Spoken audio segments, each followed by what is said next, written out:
Mazmur 106, kasih setia Allah dan ketegaran hati Israel. Haleluya, bersyukurlah kepada Tuhan sebab Ia baik, bahwasanya untuk selama-lamanya kasih setianya. Siapakah yang dapat memberitahukan keperkasaan Tuhan, memperdengarkan segala pujian kepadanya? Berbahagialah orang-orang yang berpegang pada hukum, yang melakukan keadilan di segala waktu. Ingatlah aku ya Tuhan demi kemurahan terhadap umat-Mu, perhatikanlah aku demi keselamatan daripadamu, supaya aku melihat kebaikan pada orang-orang pilihan-Mu, supaya aku bersukacita dalam sukacita umat-Mu, dan supaya aku bermegah bersama-sama milik-Mu sendiri. Kami dan nenek moyang kami telah berbuat dosa, kami telah bersalah, telah berbuat fasik. Nenek moyang kami di Mesir tidak mengerti perbuatan-perbuatan-Mu yang ajaib. Tidak ingat besarnya kasih setiamu, tetapi mereka memberontak terhadap yang maha tinggi di tepi laut Teberau. Namun diselamatkannya mereka oleh karena namanya, untuk memperkenalkan keperkasaannya. Dihardiknya laut Teberau sehingga kering, di bawahnya mereka berjalan melalui samudra raya seperti melalui padang gurun. Demikian diselamatkannya mereka dari tangan pembenci, ditebusnya mereka dari tangan musuh. Air menutupi para lawan mereka, seorang pun daripada mereka tiada tinggal.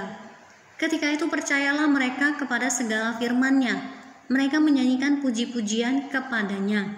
Tetapi segera mereka melupakan perbuatan-perbuatannya dan tidak menantikan nasihat-Nya. Mereka dirangsang nafsu di padang gurun dan mencobai Allah di padang belantara. Diberikannya kepada mereka apa yang mereka minta, dan didatangkannya penyakit paru-paru di antara mereka. Mereka cemburu kepada Musa di perkemahan dan kepada Harun orang kudus Tuhan. Bumi terbuka dan menelan datan menutupi kumpulan Abiram. Api menyala di kalangan mereka, nyala api menghanguskan orang-orang fasik itu. Mereka membuat anak lembu di Horeb dan sujud menyembah kepada patung tuangan. Mereka menukar kemuliaan mereka dengan bangunan sapi jantan yang makan rumput. Mereka melupakan Allah yang telah menyelamatkan mereka, yang telah melakukan hal-hal yang besar di Mesir, perbuatan-perbuatan ajaib di tanah Ham, perbuatan-perbuatan dahsyat di tepi laut Teberau. Maka ia mengatakan hendak memusnahkan mereka. Kalau Musa orang pilihannya tidak mengetengahi di hadapannya untuk menyurutkan amarahnya sehingga ia tidak memusnahkan mereka. Mereka menolak negeri yang indah itu, tidak percaya kepada firman-Nya. Mereka menggerutu di kemahnya dan tidak mendengarkan suara Tuhan. Lalu ia mengangkat tangannya terhadap mereka untuk meruntuhkan mereka di padang gurun dan untuk mencerai-beraikan anak cucu mereka ke antara bangsa-bangsa dan menyerahkan mereka ke pelbagai negeri. Mereka berpaut pada Baal Peor dan memakan korban-korban sembelihan bagi orang mati. Mereka menyakiti hatinya dengan perbuatan mereka, maka timbullah tulah di antara mereka. Tetapi Pinehas berdiri dan menjalankan hukum, maka berhentilah tulah itu. Hal itu diperhitungkan kepadanya sebagai jasa turun-temurun untuk selama-lamanya. Mereka menggusarkan dia dekat air Meriba, sehingga Musa kena celaka karena mereka. Sebab mereka memahitkan hatinya, sehingga ia teledor dengan kata-katanya.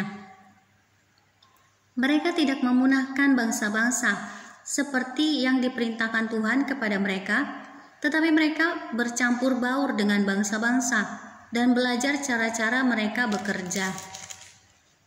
Mereka beribadah kepada berhala-berhala mereka yang menjadi perangkap bagi mereka. Mereka mengorbankan anak-anak lelaki mereka dan anak-anak perempuan mereka kepada roh-roh jahat dan menumpahkan darah orang yang tak bersalah, darah anak-anak lelaki dan anak-anak perempuan mereka yang mereka korbankan kepada berhala-berhala Kanaan, sehingga negeri itu cemar oleh hutang darah. Mereka menajiskan diri dengan apa yang mereka lakukan dan berzinah dalam perbuatan-perbuatan mereka. Maka menyalalah murka Tuhan terhadap mereka. Maka menyalalah murka Tuhan terhadap umat-Nya dan ia jijik kepada miliknya sendiri. Diserahkannya lah mereka ke tangan bangsa-bangsa, sehingga orang-orang yang membenci mereka berkuasa atas mereka. Mereka diimpit oleh musuhnya sehingga takluk ke bawah kuasanya. Banyak kali dilepaskannya mereka, tetapi mereka bersikap memberontak dengan rencana-rencana mereka, tenggelam dalam kesalahan mereka. Namun ia menilik kesusahan mereka ketika ia mendengar teriak mereka. Ia ingat akan perjanjiannya karena mereka dan menyesal sesuai dengan kasih setianya yang besar. Diberinya mereka mendapat rahmat dari pihak semua orang yang menawan mereka. Selamatkanlah kami ya Tuhan Allah kami, dan kumpulkanlah kami dari antara bangsa-bangsa, supaya kami bersyukur kepada nama-Mu yang kudus dan bermegah dalam puji-pujian kepadamu. Terpujilah Tuhan Allah Israel dari selama-lamanya sampai selama-lamanya, dan biarlah seluruh umat mengatakan amin. Haleluya.